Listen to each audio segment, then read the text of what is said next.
Oi, aqui é a Adri Riquena e hoje nós vamos conversar sobre a importância do brincar na vida da criança.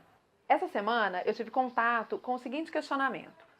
Uma mãe foi até a escola do seu filho e chegando lá recebeu várias reclamações onde contavam que o filho dela brincava muito, só queria saber de brincar, muita gracinha e não focava no estudar, atrapalhando assim o andamento da aula, né? Atrapalhando o andamento da sala. E aí a mãe perguntava como que eu vou falar para uma criança que ela tem que parar de brincar sem provocar nela um bloqueio, né? Um bloqueio inclusive de criatividade, porque a gente sabe que o brincar, ele possibilita a criatividade na criança. Bom, então é o seguinte, gente, eu vou tentar dividir em duas fases essa questão do brincar. A primeira fase é a educação infantil, e aí, claro, a reflexão é a partir do nosso modelo de educação, tá? Então, a primeira fase é a educação infantil. Na educação infantil, é muito importante que o foco seja a brincadeira. É na brincadeira que a criança vai desenvolver o aprendizado necessário para, inclusive, ser alfabetizada no momento certo, né? O que nós vemos em muitos casos hoje em dia são escolas e até pais que ficam muito ansiosos por alfabetizar a criança. Então, querem alfabetizar a criança a todo custo, cada vez mais cedo, né? Então, antes, a alfabetização que antes acontecia a partir de 7 anos, durante um tempo foi com 6 anos, e hoje eu já vejo pais, professores, escolas, e até alguns projetos de lei que querem colocar aí no que diz, na questão da educação, para alfabetização a partir de 3 anos.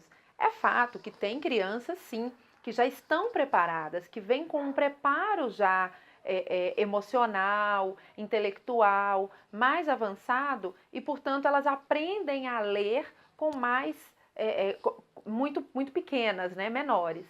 Mas isso não é a regra. A regra para um crescimento saudável no momento é seguir o fluxo da criança. O que a criança está desejando naquele momento? O que ela dá conta naquele momento? E se a gente for falar de um sistema educacional mais padrão, mais coletivo, então é mais difícil da gente, em uma sala de aula, trazer conteúdos muito específicos para um grupo, mais específicos para outro grupo, então a gente normatiza a educação de uma forma mais coletiva. Então, para mim, é muito claro, educação infantil são jogos e brincadeiras, sempre considerando a criatividade da criança que brota desse momento de brincar. Então, assim, se na escola do seu filho isso não tem sido feito, se as reclamações que chegam para o seu filho são pautadas numa necessidade que a escola ou que o professor tem de manter a sala totalmente sentada, posicionada, padronizada, com crianças até 5 anos, querendo que essas crianças fiquem todas sentadas, prestando atenção no que o professor está falando ou fazendo alguma atividade de escrita, realmente isso não é o melhor, né? São poucas as crianças que vão se adaptar a esse ambiente, então tem que se repensar.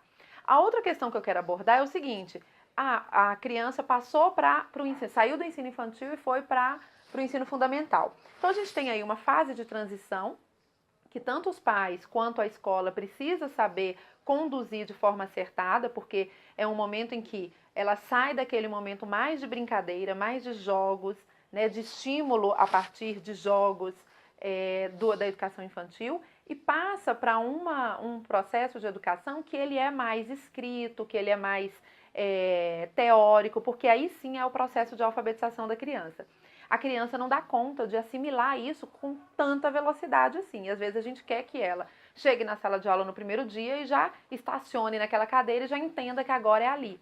Então, é preciso vivenciar e permitir que ela vivencie, aos poucos vá aprendendo a vamos dizer assim, se comportar naquele novo ambiente para ela. Ah, mas Adriana, a criança já passou pela fase de transição. Ok, então vamos lá, vamos tentar entender que tipo de brincadeiras são essas, né? Às vezes, a criança, ela é uma criança que tem uma questão cômica, né? Um desempenho cômico mais desenvolvido do que outras. Então, em tudo ela vê graça, comicidade. Então, aí tem que ter um cuidado para que a gente comece a mostrar para aquela criança, né, que é importante que num coletivo a gente consiga se comportar de forma a não atrapalhar o andamento, né, o bom rendimento do colega, mas que também ela não sinta podada, né? Eu já presenciei várias vezes professores que simplesmente podam qualquer tipo de brincadeira. Então a criança às vezes ela quer provocar um riso, ela quer provocar uma brincadeira até para fixar aquele aprendizado. Eu, por exemplo, tenho conhecimentos que eu me lembro, da época que eu aprendi, que eu me lembro exatamente do que aconteceu. Foi uma gracinha que alguém fez, foi uma piadinha que um colega ou até um professor fez, e aí eu me lembro, naquele dia que fulano falou isso, então a regra é essa. Então, às vezes, essa interação, ela ajuda até no processo de aprendizagem. O que é importante? Tanto os pais quanto a escola se prepararem para saber conduzir isso de uma forma que não seja tão agressiva, porque é a agressividade que causa o bloqueio, né?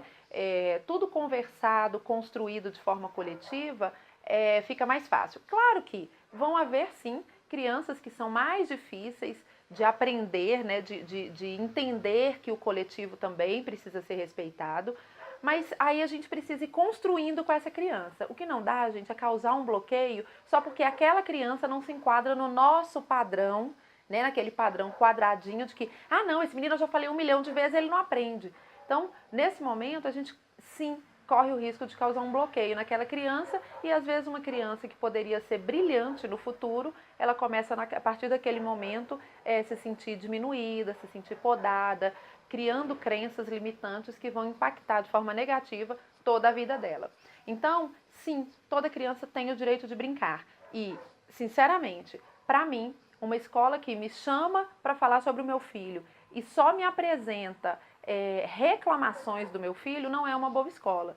Porque eu tenho certeza que o meu filho não provoca apenas reclamações. Com certeza tem algumas coisas que ele faz naquela escola que são muito positivas. E isso precisa ser lembrado e retomado o tempo todo. Porque a partir do olhar para o positivo é que a gente vai organizar, vai construir, reconstruir essa atitude que às vezes não é tão positiva assim para aquele ambiente. Então repense a escola do seu filho, se realmente a escola não está aberta a conversar sobre isso, né? Eu indico muito, repense. Mas eu coloco meu filho para estudar nessa escola porque ela é mais perto da minha casa, eu não tenho como. Olha, é importante, a partir do momento que a gente se tornou pai ou mãe, que a gente realmente transforme a nossa rotina em razão da formação daquele ser humano. Porque nós temos ali um ser humano que está sendo formado a partir das nossas ações, das nossas decisões. Se a gente decide sempre em benefício próprio, realmente pode ter aí um comprometimento de um processo formativo mais interessante daquela criança, daquele adolescente. Então é importante que a gente considere e coloque realmente na balança. Eu não penso 2 vezes em trocar meu filho de escola caso a escola não se apresente aberta a um diálogo a partir da particularidade que o meu filho apresenta. Eu realmente procuro uma outra escola, eu sou muito adepta dessa decisão. Eu sempre tento buscar um ambiente que valorize as especificidades do meu filho e que me ajude, é claro, a repensar, reorganizar juntamente com ele aquilo que não é tão positivo. Então, eu gosto dessa troca. Para mim, uma escola interessante é que valoriza esse tipo de troca. Se o seu filho está sendo proibido de ser quem ele realmente é, né, nessa questão da brincadeira, da diversão, é importante que a gente repense, então, esse ambiente, caso esse ambiente não esteja aberto a conversar sobre isso, ok? Bom, eu espero ter ajudado com essa resposta. Se ficou ainda alguma dúvida, se eu não respondi da forma como talvez seria interessante para quem está ouvindo, se você tem uma opinião diferente, deixa aqui nos nossos comentários que vai ser muito importante essa troca para a gente, ok? Se você gostou desse vídeo, curte, compartilha com os seus amigos, porque pode ajudar muita gente. E claro, eu sempre esqueço como que é a palavra, se inscrever. E claro, se você ainda não se inscreveu no canal, esse é o momento. Se inscreve e aciona o sininho para você ser notificado todas as vezes que nós postarmos vídeos. Ok? Eu vou ficando por aqui. Beijo grande e até o próximo vídeo. Tchau!